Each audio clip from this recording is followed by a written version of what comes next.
Drop. Cool, we are officially recording. Thanks again for all you guys who've joined us today. And obviously thanks again to you, Laura, for doing this. It's really exciting. You got a pretty impressive background, which I'll let you explain. But I'll just go through sort of the housekeeping stuff for anybody who hasn't maybe attended a knowledge drop in the past before I pass it over to you. So yeah, basically, as I just mentioned, we're recording.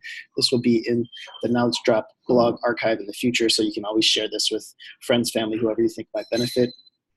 Maybe those who are most offensive in their lives, or you see them showing up that way with people. Yeah, I'm really excited to get into the content.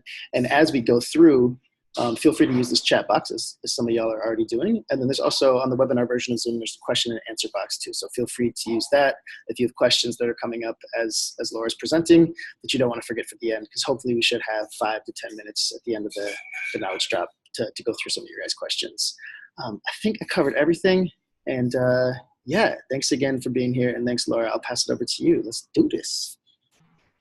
All right, let's get started. I did just put in the chat that my internet has been a little bit shaky. So I am on a dedicated hotspot and cross my fingers and maybe talk a little slower. So if I lag, you guys can still keep up. It warned me a second ago that it was unstable too. So I think that was it though. Everything's gonna just flow beautifully now. So I will go ahead and share my screen and pop this into presentation mode. So my name is Laura Gallaher, and the topic for today, and I want to say tonight, because for me it's 10 p.m., is about defensiveness and how defensiveness holds you and others back. So I have "and others" in parentheses, because as I go through this, you're probably going to immediately notice what I talk about in other people. I'll describe something and you'll go, oh my God, that's my mom. Or you'll be like, oh yeah, that's totally my coworker, or whatever it might be, even maybe your roommate. But with defensiveness, the most important thing is that you are focused on you. So first and foremost, my encouragement is not to just look for these behaviors in other people, but actually find how is this also true for me. So the main things I want you to know up front, and what I'm going to say more about, is that defenses affect all of us, and they're almost entirely subconscious. So we're often defensive before we even realize that's what's happening. And the origin of them may surprise you. The reality is that we're never defending ourselves against anybody but ourselves.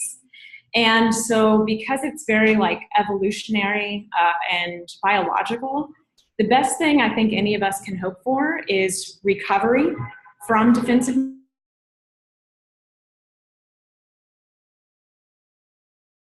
My experience of the chaos. Why I'm dropping it. So my background is I have a PhD in organizational psychology. I actually got to start my career by working for NASA. Some of you may remember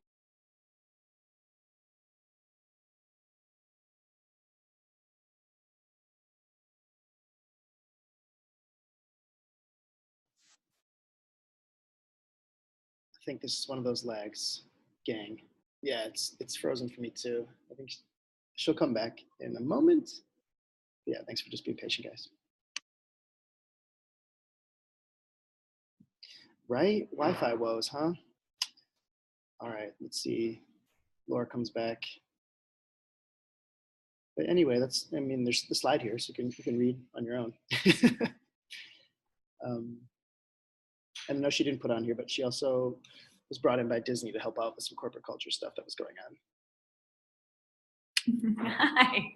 You're back. I'm back.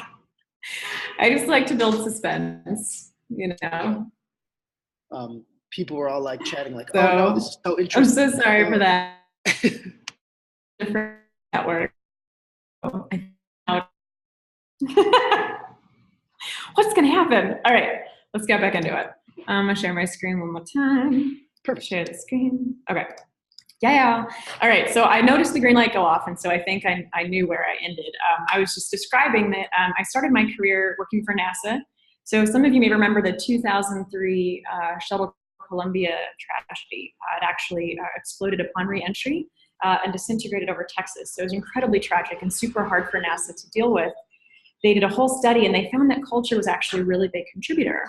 And fortunately, they realized it's not a one and done solution. So they formed a team of organizational psychologists, which I was a part of. And I worked with them for about 8 years, actually, to continuously help them shape culture and reduce defensiveness, because defensiveness absolutely gets in the way of effective communication. And then the other story I like to share, just to give some credibility to this defensiveness stuff, is I worked with a startup in Orlando, Florida, where I was living, and they were at a point of laying people off, and in less than 18 months, I helped them get acquired for $36 million. So really, this stuff is real, and it has a really big impact on bottom line. And you'll see this too as I go through it. This is in every relationship. So most simply, what does defensiveness look like? Rigidity. So anytime productivity stalls, and so that could be deflection, it could be somebody shutting down, it could even look like somebody just smiling and nodding and doing whatever they can to make that conversation end. But the reality is productivity stops in that moment. So why is it a problem? When we get defensive, literally different parts of our brain are activated. And so essentially our IQ drops and we become really, really lousy problem solvers. So we have a bit of this fight or flight tendency. Most of us have at least heard of this. And so all the blood is actually being funneled to the parts of the brain that are useful for like fighting a bear, but not so useful for working through difficult interpersonal conversations. So where does this come from? This is where I get to say the most cliche psychologist thing ever. It genuinely does come from deep-rooted insecurities from childhood. It just does. It's just part of the reality. You know, our tiny little brains when we're kids, we think everything's about us, we make everything about us, and stuff imprints in our brains, and we're not aware of it anymore. And it resides in our subconscious. So I want to give you an example, a personal one. This extremely flattering picture, I am the one that looks like I'm drunk or on drugs of some kind. I'm pretty sure I was just mid-blank. I think I was a little bit too young to be hitting the sauce. But that's me, and that's my big sister, the other blonde one next to me. So we were only about 1.5 years apart in age growing up, so she was also a really little kid. I'm sure I annoyed the crap out of her. I have no doubt, right? I think that's what little sisters are supposed to do. But the reality was she was mean to me. She picked on me a lot, usually for things that I didn't know, things that I didn't understand. And so that was one of the things where I developed this subconscious belief that I was stupid, that I was incompetent, just because, you know, 4-year-old Laura didn't understand what 5-year-old Dawn knew, or maybe even in my teenage years. So I developed this fear of being incompetent. I didn't like being made fun of or picked on. And so even though I had lots of evidence to suggest that I was perfectly competent, my subconscious was deeply afraid that I was not as competent as I wanted to be. And that's not even the result of trauma or anything crazy. It's just part of a regular childhood. So it happens to all of us, is my point. So why do defenses happen? We are super motivated to feel good about ourselves. It's a really, really strong defense mechanism. We want to feel good about who we are. It's what keeps us getting up every day. So what happens is if something begins to trigger that subconscious fear, like something could trigger a fear that I'm not competent. Maybe somebody says, hey, have you read such and such a book? And I go, oh my God, I haven't read that. Are they going to think I'm an idiot? I might even lie or something because I'm so afraid. So I would distort reality to preserve my self-concept. So I'm going to start to see other people and the world differently than they really are, so that I can actually prevent myself from even being aware of my fears. I don't want to be aware of the fear of incompetence. That's not a pleasant feeling. So people who don't have even this level of self-awareness would say, I don't fear that I'm incompetent. I'm totally comfortable with my competence. That's the thing. It's subconscious. So I want to go through the examples. So what are the distortions? The first one, and my favorite, at least historically, is the critic. So the critic, in reality, what's happening, the fear inside is, I fear I'm not competent. And what I do is I distort that and I go, you know what, you're not competent. So no part of me actually realizes that it's an internal fear that's being triggered.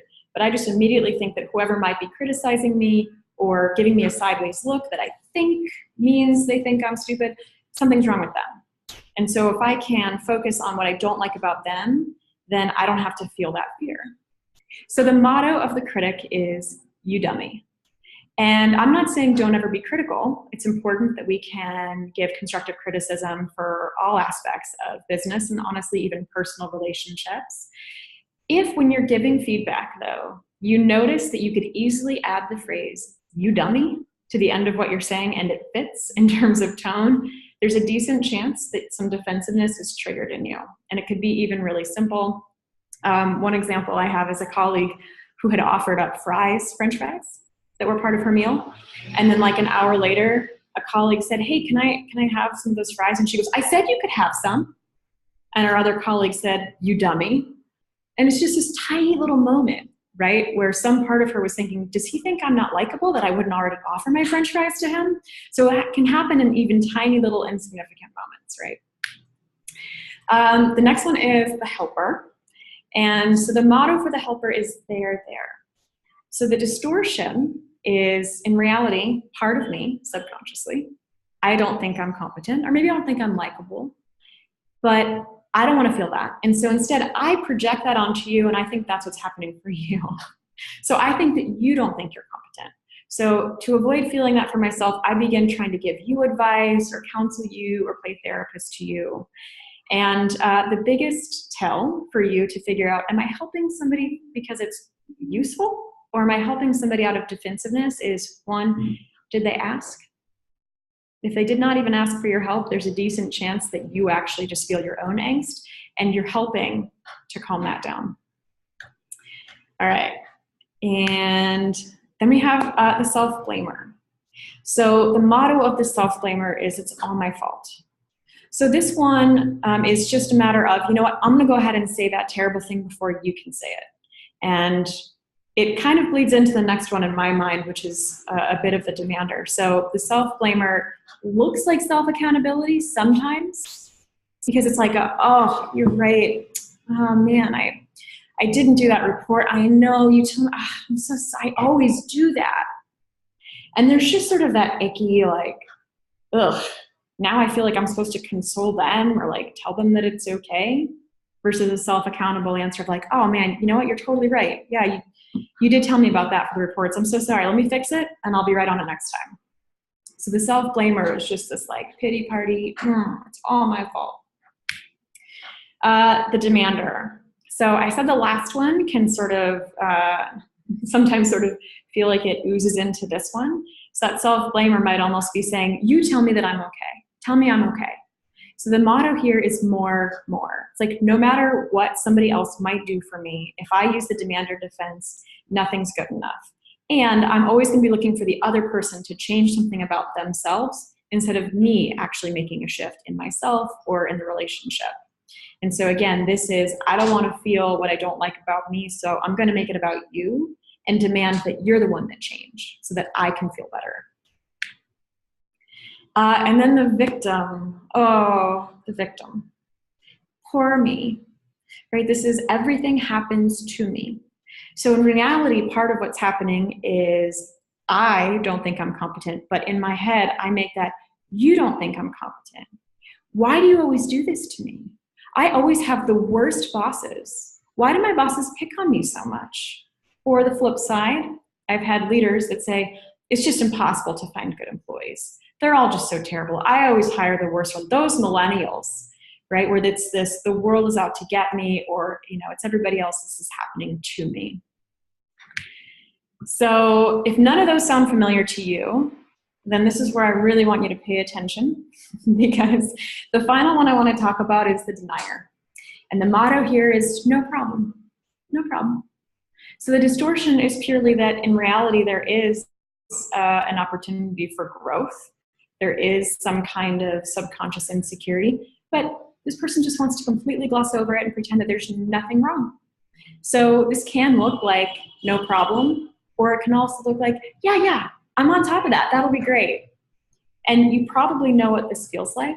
It just, again, productivity stalls. They might act like they're totally with you, hearing you, but part of you has a sense, I don't know if they're listening to me. I feel like they're just trying to make this conversation end. So there's the denier, where nothing's a problem. I coached somebody, and the very first time that we were on a call, the first 25 minutes, he brought up 4 or 5 different things we could maybe talk about to help improve his career, his effectiveness as a leader. And every single one, he goes, yeah, I don't think that's a really big problem though. And so I think by about the 3rd or 4th one, I said, are you noticing this pattern? And he in fact acknowledged that that was one of his biggest signs of defensiveness, was just pure denial. So what do you do about it? Right? How do you reduce your defensiveness? So I'm going to go over short-term and long-term. So short-term, the best thing I can say here is to slow down. Defenses are evolutionary and they're biologically charged. So we may or may not be aware of it, but it does affect our physiology. And part of it is that our brain is thinking we're looking at a growling bear. So breathing in a very intentional way. I'm not going to do that if I'm actually staring at a growling bear. So that's my first cue to my brain that I'm okay, I'm not about to die, this is all right. So breathing, pause. Whatever that might look like for you, it could be just that short breath that I did, or you might say, can we take 5 minutes? Or it might even be, you know what, I really want to show up. I really want to show up as my best in this conversation. Can we circle back tomorrow? Because I just feel like I'm getting a little bit stuck in my head right now. So that pause can be as long as you want it to be. And it might feel weird and foreign, and it might be like, what the hell are you talking about? We're in the meeting now. But I can assure you that if you are able to show up non-defensively whenever you return, it will be more effective. And another thing to do short-term is check your self-talk. So I am never actually defending myself against anything out there in the world. I'm only ever defending myself against my own thoughts. So the more I can bring those to the surface and go, what am I telling myself? Am I making the fact that this person was 5 minutes late about me? Am I telling myself that they don't respect me and that I'm not worthy of their respect? What is that? Because you actually are in control of your thoughts, but only if you allow yourself to know what they are. Which feeds a bit into the longer term thing. So pattern recognition. You could choose, say for the next week, to write down every time you feel triggered. So if you notice those defenses coming up, and most of the time we go in between all of them. We're super artsy at like jumping back and forth. Every time you notice that happening for yourself, you could write down what happened and figure out what are the things that tend to trigger me. You might be able to surface a pattern for yourself, which will allow you to then unhook the hot button. So we talk about somebody pushing a button. So somebody can push that button, but they didn't install it. I'm the one that has my own story about what that means. So if I get super triggered when someone's late, what's my story about that? And I can just remove all of the power from that by realizing that their behavior is actually not about me. And one of my favorite tools to become more self-aware and therefore reduce defensiveness is stream of consciousness writing. So the rules here are you just keep writing. It can be time-bound, or you can use a tool like 750words.com, where you write until it tells you you've hit the 750-word limit. When I do this, I would say about 60 to 70% of the time, I learn something new about my own thoughts that I wasn't previously aware of. So it's a way for you to really start to surface what are some of these insecurities that I'm responding to? What is the story I am telling myself? Knowing the story you're telling yourself about what somebody else said, or what somebody else did, or what a situation means is one of the most useful ways for you to get that defensiveness back in control and realize that other people's behavior is not about you. And I think I wanted to turn to questions, but I'm looking at the question slide, and I actually already want to let you guys know there is a tool. You can go to that link. So what bugs me about you, this is a blog post written by my colleagues. So what bugs me about you is really about me, is the essence of what I was just saying. Other people's behavior is not about me. And if I don't like something that they're doing, it's because part of me is making it about me. So if you check that out, there's just like a one-page tool, double-sided, where you can start to get a sense for what are the signs that I might be defensive. And I think with that, I will take any questions. Woo! Well done. Woo. Well done. You want to jump off screen share and go back to just our faces being enlarged? All right. Perfect. Yes, great. And it makes me think, I think we chatted about this last time we were talking about in your presentation, but the whole, like the Brene Brown line of the story I'm telling myself, which is like, I think a good way also to recognize like where your brain is putting you. And I actually got that from Vicky, who's on this call right now. She brought that up at a Nation House last year and like really stuck with me. So I try to do that. Like, yeah, when I feel like a certain way about something, I'll be like, the story I'm telling myself. And then like, it just helps you kind of reframe, yeah, is this about them or about me? And like, where's it coming from? Cool. Well, thank you guys. Feel free. Oh, we got some more people joining. Feel free to pop any questions in that question and answer box or just write them here. Yes, Jessica, we have a Zoom recording of this. I see that question. Yeah, so put any questions you might have in there. I'll lead with the question. I was just wondering, as you were going through all those profiles, do you find that from like your past experience and the people you've worked with, do people usually tend to show up in like one way consistently, kind of like that denier person that you mentioned where he realized that was a pattern? Or have you found people too that like jump from one profile to the other? Because like none of those really, like maybe if I thought harder about it, one would be like, I do that sometimes, but none of those really jumped out at me. And I was wondering like, maybe I'm just all over the board when it comes to like my, how I express my defensiveness or whatever. So a lot of people have their favorite or their go-to, the one that they identify with the most. But the reality is most organic conversations where it's conflicted or tense, people do really go back and forth and go between. The other thing that happens is once somebody becomes aware of their go-to defense mechanism, like mine was critic. Most of my life, I was a critic. And as soon as I realized, oh, shoot, that's how I know I'm defensive, that one went way down.